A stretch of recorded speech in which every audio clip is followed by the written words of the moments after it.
Next question is in an examination the average marks was found to be 60. ठीक है, एक examination होता है जिसमें एवरेज मार्क्स जो आते हैं वो 60 आते हैं। The number of marks 80 candidates had to be changed. ठीक है, उसमें से 80 जो कैंडिडेट्स हैं, 80 जो 80 जो स्टूडेंट्स हैं, उनके जो मार्क्स थे वो 95 से चेंज करके 70 कर दिए and the average come down to 55।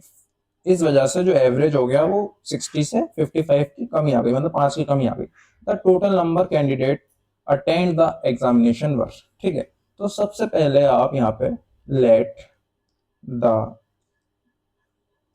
Total number of candidate, आप इसको मान लो x।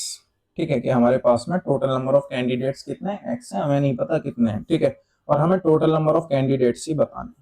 ठीक है, अब सबसे पहले आपको ये एवरेज निकालने का फॉर्मूला पता होगा कि एवरेज क्या होता है, sum of all observation divided by number of observation. ठीक है, sum of observation divided by number of observation. तो हमें ना सम पता है ना नंबर ऑफ ऑब्जर्वेशन पता है, हमें सिर्फ और सिर्फ एवरेज पता है पहली वाली कंडीशन का।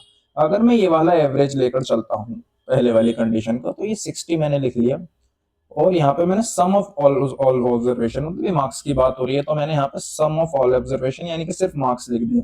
और यहाँ number of observation, number of observation हमने कितना माने, let the number of candidate be X, उनके मार्क्स और वो कैंडिडेट, तो मैंने यहाँ पे एक्स लिख लिया। ठीक है, तो यहाँ से जो आपका मार्क्स का सम निकल कर आएगा वो कितना निकल कर आ जाएगा, अगर आप इसको देखोगे तो ये आ जाएगा 60x। ठीक है, 60x निकल कर आ जाएगा ये। इसी तरीके से सेम आपको दूसरे वाली इक्वेशन में करना है। देखो अब क्या है, अब यहाँ पे क्या है, 55 हो गया है। अब 55 हो गया, इट मींस यहाँ लिखोगे 55, सॉरी यहाँ लिखेंगे आप 55, ये हो जाएगा आपके सम के बराबर और डिवाइडेड बाई यहाँ पे भी आप टोटल x मान लोगे तो यहाँ से जो सम आएगा आपके पास में वो कितना आ जाएगा 55 और ये x, ये आपकी दूसरी इक्वेशन होगी। ठीक है, ये मार्क्स हैं एक तरीके से।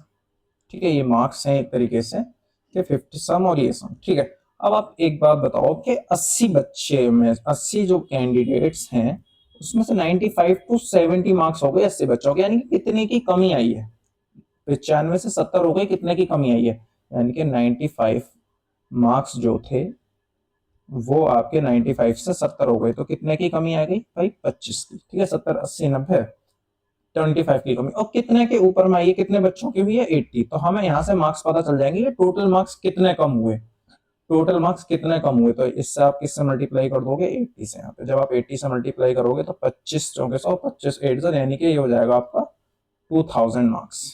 यानी कि टोटल जो मार्क्स की कमी आ जाएगी वो कितने मार्क्स की कमी आ जाएगी, 2000 मार्क्स की कमी आ जाएगी ओवरऑल, जिसकी वजह से हमारा जो एवरेज है वो 55 हो जाएगा। ठीक है, अब आप ये देखो यहाँ पर आपके पास में पहले जो सम था 60x था, कमी कितने की आई है 55x की, यानी कि कहीं ना कहीं अगर आप देखो कि जो 60x था पहले, इसमें से हमने 55x को माइनस करने पे ही तो ये हमारा 2000 बचा होगा।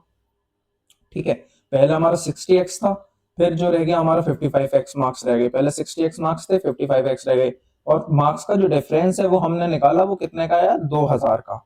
मार्क्स का डिफरेंस जो निकाला है हमने वो कितने का है 2000 का पूरे पूरे। अब आप इसको सॉल्व कर लो, जिसके 60x में से 55x को माइनस करेंगे आप, तो यहाँ से 5x बराबर किसके आ जाएगा 2000 के। ठीक है, और यहाँ से x की वैल्यू आ जाएगी आपकी 400, यानी कि जो आपके मार्क्स होंगे, जो आपके टोटल नंबर ऑफ कैंडिडेट्स होंगे वो आपके कितना होंगे भाई 400 कैंडिडेट्स होंगे। कितने, option C is correct answer.